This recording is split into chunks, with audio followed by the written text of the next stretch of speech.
I want a candidate who is pro-America.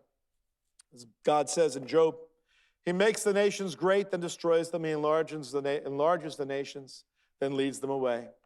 1 Timothy 2:1-2 says, I urge that entreaties and prayers, petitions, and thanksgivings be made on behalf of all men for kings and all who are in authority, so that we may lead a tranquil and quiet life in all goodness, godliness, and dignity.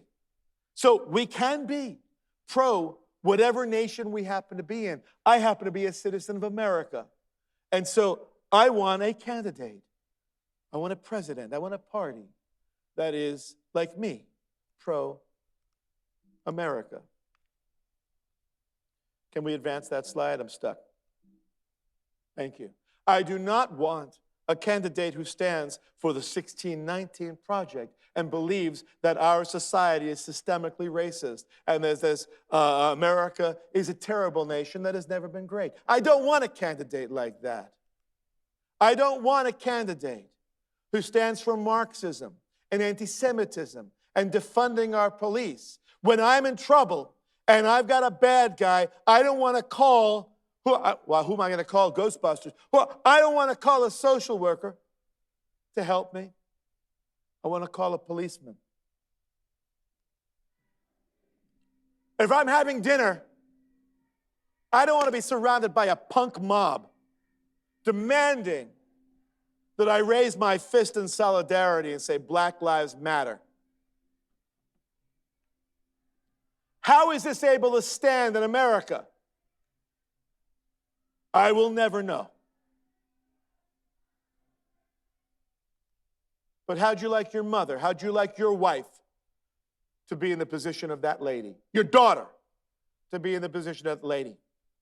How about churches? We live in a country now where churches can be burned down in the name of social justice.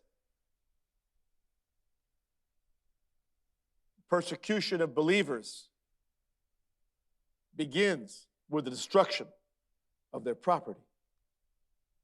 The Vietnamese church in Philadelphia that just burned. What does this Vietnamese church have to do with anything that happened in Philadelphia?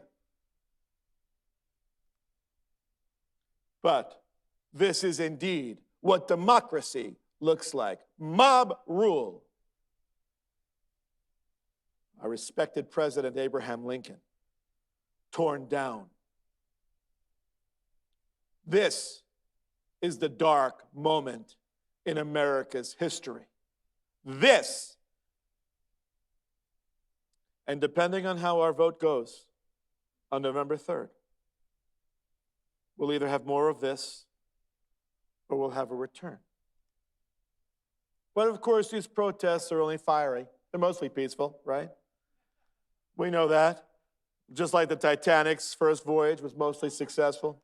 Just like the Hindenburg, it was fiery, but mostly successful. It got all the way from Germany to New Jersey, and then, well, just that last 5 seconds was tough. And of course, America brings mostly peaceful end to World War II. That was pretty good, too. I love this meme. We stood by and did nothing as we watched our colleagues let their cities burn to the ground. But don't worry, we're here to fix things now.